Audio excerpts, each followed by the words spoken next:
Entonces, en la inversión de giro de un motor, vemos que los motores eléctricos, cuando decimos que cuando arrancan, ¿sí? Ellos, entonces un motor, digamos, le voy a dibujar su característica, ¿sí? Entonces aquí tengo la velocidad contra el torque. Entonces los motores realmente tienen una curva así, ¿cierto? Y cuando está girando en sentido contrario, la curva ¿sí? Es simétrica a esa, ¿cierto? Entonces, este nivel de torque es proporcional, ¿sí? A la corriente del motor, ¿sí? Tiene cierta proporción. Entonces, ¿qué ocurre? Miren, cuando el motor está girando, va a girar en un sentido, entonces es posible que el motor me genere un pico grande de corriente. Pero cuando está girando en un sentido y le digo que empieza a girar para el otro sentido, entonces me va a generar un pico el doble. Desde este punto hasta este me va a generar un pico del doble de la corriente, que puede disparar las protecciones por una parte, lo que hace que tenga que sobredimensionar las protecciones, cosa que no es conveniente. Pero el peor efecto es que estas inversiones de giro tan fuertes hacen que el motor pueda dañar rodamientos, que reviente cajas de engranaje, que estremezca la máquina y poquito a poco la vaya dañando. ¿Sí? Entonces, por eso cuando se maneja una inversión de sentido de giro hay que tener en cuenta unos aspectos en la secuencia. Una de las cosas importantes es que la inversión de sentido de giro se da solo intercambiando dos fases entre ellas. En este caso, cuando trabaja K1, ¿sí? Digamos que tenemos una secuencia RST, la cual hace que el campo magnético, si miramos las crestas de la señal trifásica, vemos que hay una secuencia que hace que el campo, digamos, la secuencia se vea en un sentido. Pero cuando intercambiamos dos de las fases, la R quedó igual, pero S y T fueron intercambiadas. Entonces la secuencia que miramos en las fases ya va en sentido contrario, lo que hace que el motor cambie el sentido de giro, ¿sí? Entonces, esa es la estrategia para hacerlo, pero vamos a mirar cómo en el programa se hace para evitar daños en la máquina. Entonces, en el caso digamos, del diagrama, entonces ya tendríamos un pulsador hacia adelante, uno hacia atrás y un relevo que diga que se activa el contactor hacia adelante y otro que dice que se activa el contactor hacia atrás, tal como lo muestra el diagrama de esta diapositiva. Entonces vamos a cambiar esta secuencia. No voy a borrar el programa, sino que voy a borrar sencillamente aquí los estados. Entonces aquí le digo sobre el estado, le doy clic y aquí dice quitar estado y aquí también le digo quitar estado y quito esta transición y ya el programa queda limpiecito. Entonces tengo el start stop, entonces debo decir, hay un start, cambio el nombre de aquí, start hacia adelante y voy a tener la otra entrada va a ser el stop y digamos que tengo un start, ¿sí? La tercera entrada, start hacia atrás, ¿sí? Me falta, entonces tengo tres entradas en el autómata utilizadas y en la tarea me falta agregar una entrada, le doy clic al botón amarillo de agregar entradas y paso el mouse sobre el terminal de la entrada, le doy clic y lo suelto y llevo el mouse hasta la variable donde deseo conector y le doy clic de nuevo y ya quedan conectados. Aquí no estamos hablando de estrella delta, sino que ya tenemos una entrada que se llama motor hacia la derecha, ¿cierto? ¿Sí? Y en la otra, digamos que es el motor, clic derecho, motor hacia la izquierda, por decir algo. O podríamos decir hacia adelante o hacia atrás. La entrada delta sobra. Entonces hay una estrategia. La estrategia es darle clic sobre la variable delta, que es la que deseo quitar. Le doy clic derecho y aparece una opción que dice quitar interfaz de salida. Cuando le doy clic a esa opción, entonces la interfaz se quita y también se retira la conexión. Esta salida que queda llamándose delta, no importa que se llame delta, le puedo poner cualquier nombre porque finalmente no está conectada a nada. Entonces me importa en la tarea, tengo el start hacia adelante, el stop, el start hacia atrás y el motor. Entonces yo puedo decir que este motor Ya vamos a editar la tarea. Entonces tenemos fundamentalmente tres estados. Un estado en que estoy en reposo, otro estado en que el motor va hacia adelante, ¿sí? Hacia adelante. Otro estado en que el motor va hacia atrás. Entonces, el, el motor, cuando va hacia adelante, entonces se debe activar el contactor, ¿sí? Motor derecha, por decir algo. Y cuando va hacia atrás, se debe activar la salida, motor izquierda. El hecho de que lo haya hecho con máquinas de estado ya me genera enclavamiento automático. ¿Qué quiere decir?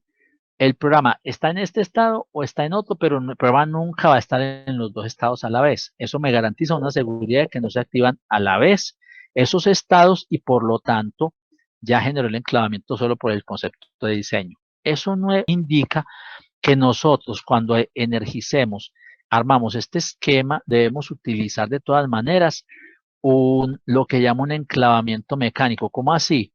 La bobina que sale del autómata, ¿sí? Debe tener un contacto normalmente cerrado del otro relevo.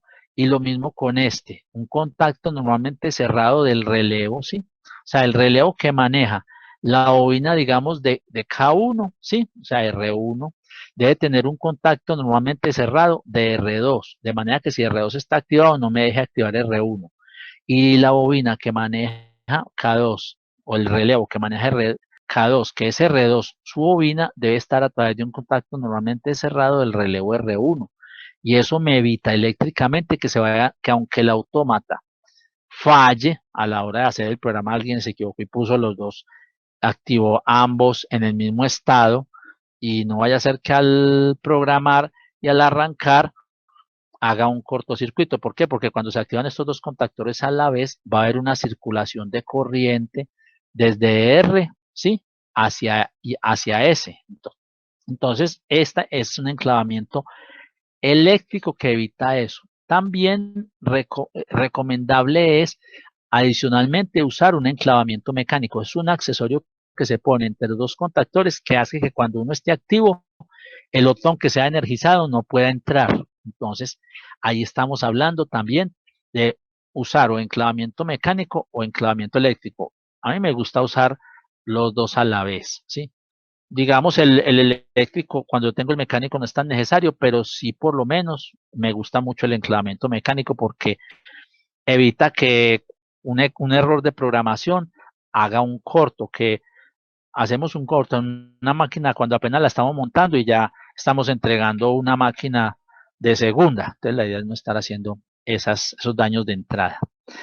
Entonces, ahora viene cómo pasar cómo hacer las transiciones. Entonces, lo obvio inicialmente sería que cuando pulsen Start hacia adelante, el motor arranque hacia adelante, ¿sí? Y cuando yo pulse Stop, ¿sí? El motor pare, ¿sí? Entonces, el motor regrese a reposo. Ahí, por ahora cuento sin novedad. Pero, ¿qué ocurre si yo el motor todavía le pulsé Stop, iba hacia adelante, pulsé Stop e inmediatamente vine y pulsé clic derecho sobre el botón, clic normal, clic izquierdo sobre el botón de agregar transición, vengo atrás y pego esta transición. Entonces, aquí entonces yo le diría Start hacia atrás. Entonces, ¿qué ocurre? El motor iba a toda velocidad, le di Stop y sin dejar que pare, le di Start hacia atrás. Entonces, estoy cumpliendo con la condición de sobrecorriente y estoy forzando la máquina, estoy quizá causando un daño. Entonces, para evitar eso, yo debería decirle, oiga, solamente deje que pulse Start hacia atrás cuando lleve un tiempo en reposo, el tiempo suficiente para que el motor pare. ¿Cómo hago eso? Cuando paso el mouse sobre la condición, aparece todo el cuadrito y aquí abajo hay un vínculo, una rayita. Entonces le doy clic izquierdo o clic derecho sobre ese vínculo y aparecen dos condiciones, AND, OR. Escojo la condición AND. Entonces aquí digo, si hay Start y aparece una nueva condición, entonces le doy clic y ha pasado un tiempo, digamos que ese motor se demora para parar 5 segundos. Entonces le digo, si pulsaron Start y lleva 5 segundos en reposo, ahí sí deje que el motor arranque. Entonces, ahí ya estoy protegiendo el motor de que le di Start el motor arrancó hacia adelante, le di stop, y si le empiezo a dar start inmediatamente hacia atrás, no lo recibe. Y solo después de 5 segundos me recibe el start. Luego yo puedo decir, bueno, pero esta misma condición se debería cumplir cuando pulse stop y va hacia atrás y cuando le quieran decir hacia adelante. Entonces aquí le agrego la misma condición AND y le digo que si ha pasado también los 5 segundos. O puedo poner un tiempo en un sentido y otro en otro, porque de pronto hay motores que en un sentido paran más rápido que en otro, porque por ejemplo está manejando una carga ascendente, entonces para más rápido subiendo que bajando, o puede ser que tenga alguna condición especial, o aquí como está en este caso, ambos a la vez. Pues al mismo tiempo en ambos casos. Entonces aquí estoy protegiendo que el motor, ¿sí? El motor pueda ser arrancado inmediatamente en el sentido contrario antes de que el motor pare. Eso es otra, ya podíamos complejizar más la lógica diciendo, bueno, pues si lo quieren volver a arrancar en el mismo sentido, tienen que esperar, entonces quisieran poderlo arrancar. Entonces ya podemos, en lugar de hacerlo a través de adición de tiempos, que es una forma muy simple, podemos es agregar estados. Por ejemplo, si yo digo es que voy hacia adelante y quiero que cuando pulsen el botón hacia atrás, no tenga que esperar, sino que de una vez arranque, pero que sea el autómata el que haga el tiempo. Entonces, agregamos una transición hacia un nuevo estado que creamos y ahí le pongo que cuando vaya hacia adelante, pulsen la orden de ir hacia atrás. ¿Qué debe hacer?